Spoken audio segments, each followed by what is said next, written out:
अब सपोज करो एक नई variety of questions, let us call them cavity वाले क्वेश्चंस। कैसे क्वेश्चंस? कैविटी वाले।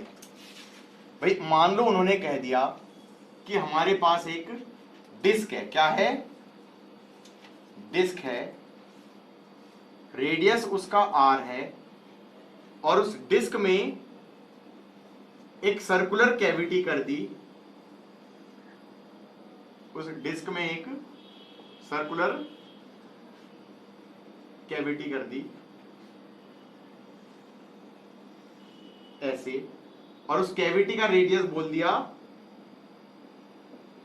r/3। क्या बोल दिया? r/3। तो ये डिस्क का पोर्शन बच जाएगा ना गाइस, ये डिस्क का पोर्शन बच जाएगा। अब वो कह रहे हैं let's find center of mass of remaining portion. Question क्या है? Find center of mass of remaining portion. इसको, और ये है क्या चीज? डिस्क है। तो ये कौन से वाला मास डिस्ट्रीब्यूशन है? एरियल। एरियल। अब इसका स्टैंडर्ड तरीका है सोचने का। तरीका ये है कि इसको ऐसे सोचा जाता है कि एक पूरी डिस्क ले लो, एक पूरी डिस्क ले लो ऐसे गाइस।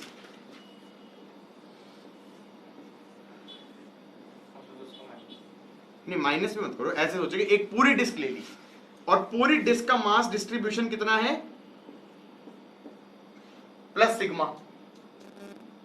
पूरे पे प्लस सिग्मा मास पर यूनिट एरिया भर दिया, प्लस सिग्मा मास पर यूनिट एरिया भर दिया पूरे पे, पूरे पे। और फिर ऐसे सोचो कि इस पूरे पे प्लस सिग्मा वाला है, और यहां पर एक और डिस्क लेके आया मैं। उस डिस्क पे मास पर यूनिट एरिया है नेगेटिव। अब तुम ये मत कहना कि नेगेटिव मास तो होता ही नहीं, मान लो। और ये डिस्क इसके ऊपर रख दो माइनस सिग्मा वाली। तो क्या मैं ये कह सकता हूं कि यहां पर कैविटी अपने आप बन गई? क्योंकि यहां पर तो प्लस सिग्मा वाला डिस्ट्रीब्यूशन भी था और माइनस सिग्मा वाला भी। तो क्या मैं कह सकता हूं सिचुएशन इसके बराबर हो गई? बात समझ में आई या नहीं आई? अब क्या करो, अब एक्सेस चूज कर लो। एक्सेस क्या चूज करो? ये हो गया एक्स एक्सिस, ऐसे मान लो वाई एक्सिस। सही है? दैट मेक सेंस और नॉट? हम कह सकते हैं ये वाली जो डिस्क है इसका मास कितना होगा? m1 is sigma pi r square. और जो ये वाली डिस्क है इसका मास कितना हो जाएगा? m2 हो जाएगा माइनस सिग्मा पाई r/3 का स्क्वायर। इसके बाद क्या करो, जो ये पूरी काले वाली डिस्क थी इसको मान लो कि इसका पूरा का पूरा सेंटर ऑफ मास कहां पर है? सेंटर ऑफ डिस्क पे। तो ये हो गया m1 केप्ट एट 0 0। हाँ या ना? और जो ये पूरी दूसरी वाली डिस्क है इसका मास m2 is kept at 2r/3 0। तो हम ये कहेंगे xcm कितना हो जाएगा? xcm, x coordinate of centre of mass is m1 0 plus m2 into 2r/3 upon m1 plus m2। फिर हम कहेंगे m2 की वैल्यू डाल दो। m1 तो j0 तो 0 ही हो गया। m2 हो गया minus sigma pi r square by 9 into 2r/3 upon sigma pi r square plus minus sigma pi r square by 9। गलती मत कर देना, माइनस सिग्मा। मास 2 नेगेटिव है, मास 2 नेगेटिव मास है। गॉट इट और नॉट? अब कितना आ जाएगा? सिग्मा पाई आर स्क्वायर पूरा कट जाएगा, ये आ जाएगा 2r/3 माइनस में 1/9 अपॉन 8/9। 9 से 9 कट गया, 4 आ गया, माइनस r/12, माइनस r/12। अच्छा माइनस क्यों आया? सही भी है। इस पूरे का center of mass axis of symmetry पे लाई करेगा, और अगर इसको देखा जाए वाई कोऑर्डिनेट तो जीरो ही आएगा, ये एक्सिस ऑफ सिमेट्री है, और हमारा यहां पर कैविटी कर दिया तो overall centre of mass left में शिफ्ट हो जाएगा हेवियर की तरफ। तभी तो कितना आ रहा है, यहां ओरिजिन से कितना आ रहा है, R/12, R/12। इसको करने के, इस क्वेश्चन को करने की दो अप्रोच हैं। This is the easier approach, एक दूसरी अप्रोच भी है। I don't even want to talk about that approach, okay.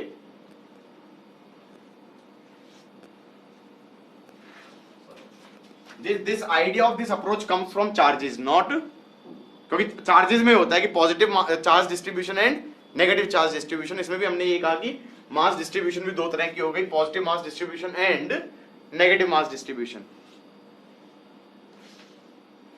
Guys suppose, ध्यान रखना, मान लो सपोज क्वेश्चन में ये आ गया कि ये सॉलिड स्फीयर है। क्या है, सॉलिड स्फीयर है, और रेडियस इसका आर है, और यहां पर मैंने स्फेरिकल कैविटी बना दी, रेडियस R/4 की, रेडियस R/4 की। तो रिमेनिंग पोर्शन का सेंटर ऑफ मास कहां पे आ गया, तो रिमेनिंग पोर्शन का सेंटर ऑफ मास कहां पे आ गया। तो कैसे स्टार्ट करेंगे इस क्वेश्चन को भाई, पहली बात तो इस एक्सिस पे लाई करेगा, because this is your axis of symmetry, इसको वाई एक्सिस मान लो। फिर एक काम करो, इस सॉलिड स्फीयर को पूरा सॉलिड मान लो, पूरा कंप्लीट कर दो। तो पूरा कंप्लीट कर दोगे तो इसका मास m1 हो जाएगा, और मास डिस्ट्रीब्यूशन रो हो जाएगा पूरे में। तो m1 को लिख सकता हूं रो 4/3 पाई आर क्यूब, और इसका सेंटर ऑफ मास कहां पे हो जाएगा, 0,0। अब क्या करो, इसी वॉल्यूम में, एक सॉलिड में एक और डिस्ट्रीब्यूशन फंसा दो, माइनस रो वाला भी, हाँ या ना। क्या करो, माइनस रो वाला डिस्ट्रीब्यूशन भी यहां पे फंसा दिया। इसका रेडियस कितना होना चाहिए, R/4, तो इसका मास m2 कितना हो जाना चाहिए, माइनस रो 4/3 पाई R/4 का क्यूब। ऐसे भी कह सकते हैं शायद कि इस मास को m बोल दिया, तो ये मास हो जाएगा -m/64। हाँ, इस मास को अगर m बोल दिया तो ये मास हो जाएगा -m/64। तो हम ये भी कह सकते हैं m1 हो गया 0, 0 पे, तो m हो गया 0, 0 पे, और यहां पे कितना मास हो गया, -m/64। ये हो गया 3r/4, 0 पे, 3r/4, 0 पे। तो हम कहेंगे XCM कितना आ जाएगा, m1 0, m0 -m/64 into 3r/4 upon m plus -m/64।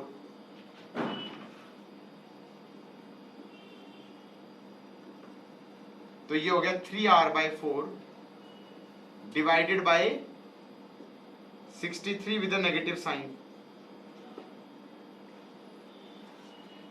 Done. हमारे पास शीट है, स्क्वायर शीट है, इसका लेंथ L है, इसका लेंथ L है, और ये क्या चीज है, शीट है। अब इसमें से कुछ पोर्शन काट दिया, कितने का पोर्शन काट दिया, L/2 एंड L/2 वाला। तो जो रिमेनिंग पोर्शन है इसका सेंटर ऑफ मास कहां पे होगा। एक काम करते हैं, for convenience sake assume this to be X axis and this to be Y axis.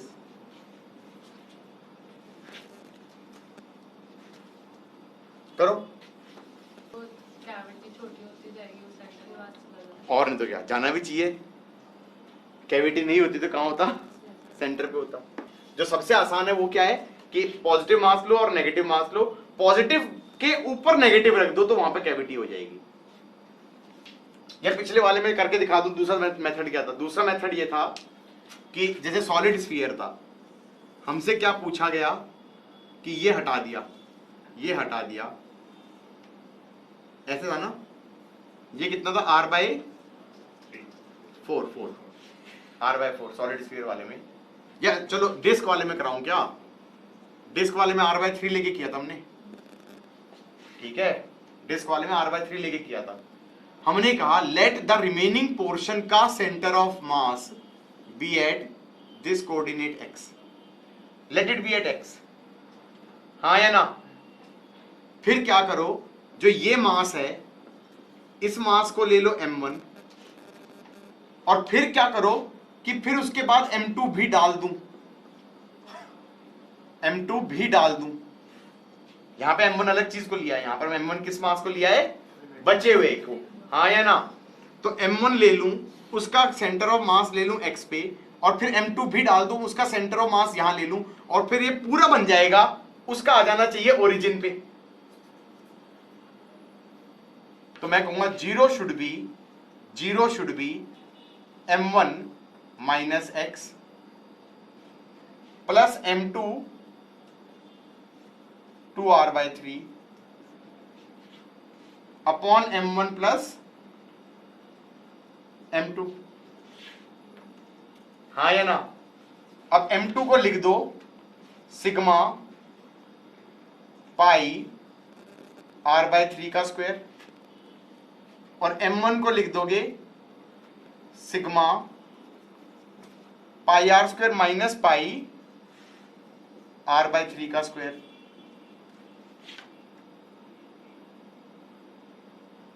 हाँ या ना। ये तो कट ही गया है, तो पूरा जीरो के साथ चला गया। सिग्मा पाई r स्क्वायर भी कट जाएगा, तो ये हो जाएगा 1 minus 1/9 is 8/9 of minus x plus 1/9 of 2r/3 should be 0।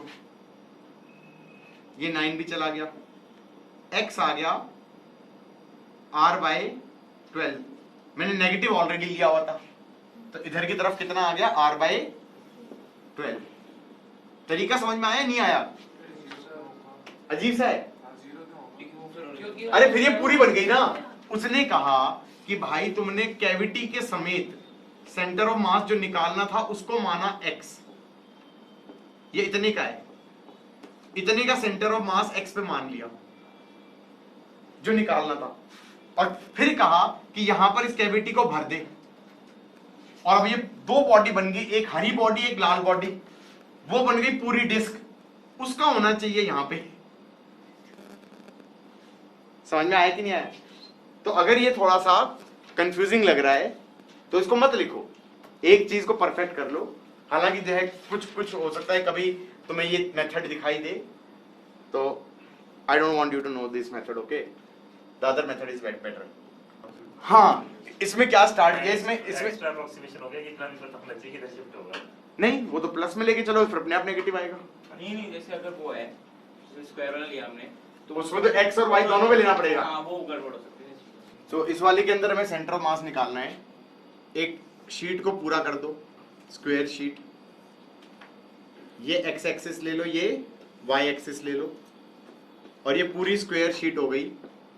इसका सेंटर ऑफ मास यहाँ पे हो जाएगा, m1 हो गया सिग्मा l स्क्वायर, ओरिजिन पे है इसका 0 0 पे।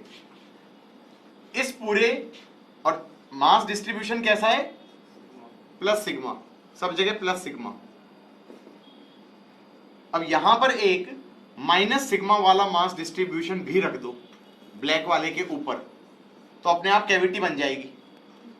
और ये हो गया माइनस सिग्मा, तो ये मास m2 हो जाएगा माइनस सिग्मा l/2 का स्क्वायर।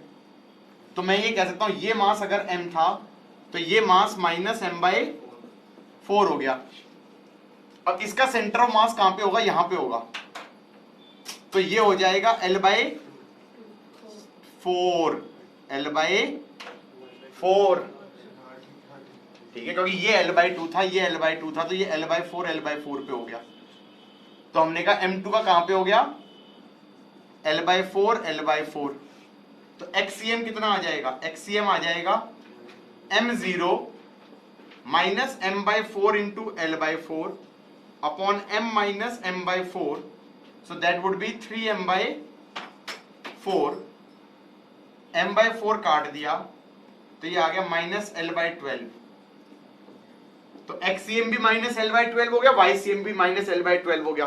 तो हम ये कहेंगे सेंटर ऑफ मास यहां पे लाई करेगा, उसका X कोऑर्डिनेट भी L/12, Y कोऑर्डिनेट भी L/12 नेगेटिव में। देखो यहां पे लाई कर रहा है सेंटर ऑफ मास, इस पे, या ओरिजिन से कितने पे? √2 टाइम्स L/12, √2 टाइम्स L/12। सिर्फ एक्ससीएम निकाला ना, YCM भी सेम आएगा, सेम आएगा। समझ में आया कि नहीं आया? सपोज हमारे पास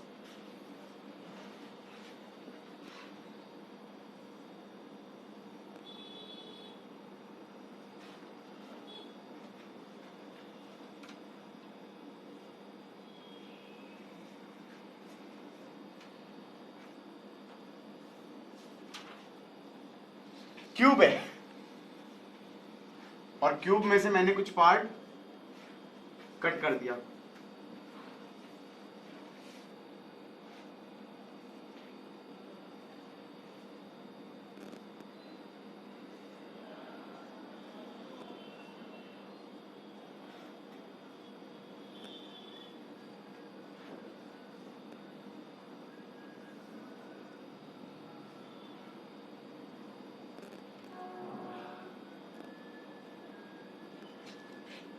और हमने कहा इसको ले लो एक्स एक्सिस, इसको ले लो वाई एक्सिस, इसको ले लो जेड एक्सिस। ये साइड लेंथ ले लो एल एल एल, ये हो गया L/2 L/2 L/2। तो आई थिंक 1/8 क्यूब निकाल दिया है ना। तो रिमेनिंग पोर्शन का सेंटर ऑफ मास निकालो। तो क्या मैं कह सकता हूं, एक पूरा क्यूब ले लो, तो मास M1 तो हो गया रो L क्यूब, और उसका सेंटर ऑफ मास हो गया ओरिजिन पे। अब पूरा क्यूब बना चुके हैं। अब एक और क्यूब ले लो M2, उसका हो जाएगा माइनस रो L/2 का क्यूब, और उसका सेंटर ऑफ मास हो जाएगा L/4 L/4 L/4 पे। तो XCM कितना आएगा? 0 माइनस, अच्छा इस मास को ले लेना M, तो ये मास हो गया माइनस M/8। ये मास कितना हो गया? Minus M/8। तो minus M/8 into L/4 upon M minus M/8, that is 7M/8। M/8 cut गया, माइनस L/28। तो ये आ गया minus L/28 minus L/28 minus L/28। Done. तुम कह रहे थे कि मान लो ये सॉलिड सिलेंडर है, ये सॉलिड सिलेंडर है, सॉलिड सॉलिड सिलेंडर की हाइट है h, और उसमें से ऑब्वियसली कैसा कोन काटेंगे? सॉलिड कोन ही कटेगा। तो ये कट गया, तो ये पार्ट बच गया ना। तो क्वेश्चन इज कि find center of mass of remaining portion. नीचे से निकाल लो। क्या मैं कह सकता हूं y कोऑर्डिनेट पे ही आएगा? तो find center of mass of remaining portion, find center of mass of remaining portion. अब सपोज करो जैसे क्यूब ले लिया, गाइस क्या किया हमने? क्यूब ले लिया,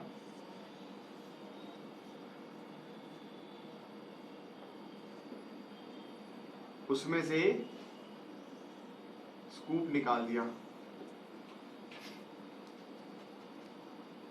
चलो क्यूब नहीं लिया था, क्यूब नहीं लिया था, ये हाइट ले लो r, क्यूबॉइड ले लिया, ये ले लो 2r, ये ले लो 2r। अब सही, अब निकल जाएगा। अरे गड़बड़ तो नहीं आएगी,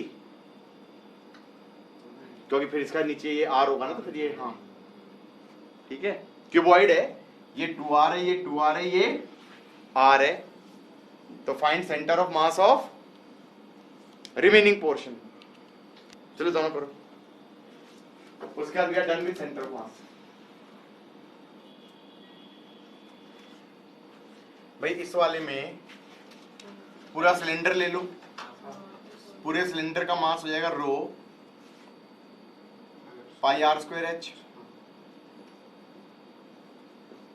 उसका सेंटर ऑफ मास हो जाएगा h/2 पे, क्योंकि इसको ओरिजिन माना है मैंने,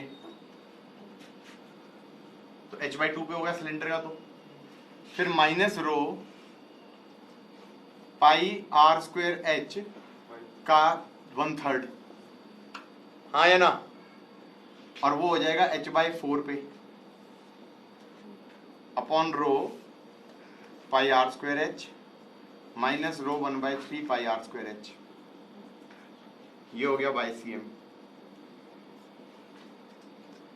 अब सपोज ये x एक्सिस है और ये y एक्सिस है, यहां ओरिजिन मान लिया, हाँ या ना, तो ये हो जाएगा रो r into 2r into 2r, ये तो हो जाएगा r/2 पे, और फिर हो जाएगा plus of minus rho 2/3 pi r cube, और ये हो जाएगा 3r/8 पे upon rho 2r square into r minus rho 2/3 पाई r क्यूब। ये YCM हो जाएगा। आई डोंट नो मैन, हाँ 4r square r 4r cube, हाँ हाँ ठीक तो लिखा है, वो z सेम होगा ना, y सेम रहेगा। मैंने इसे y माना है।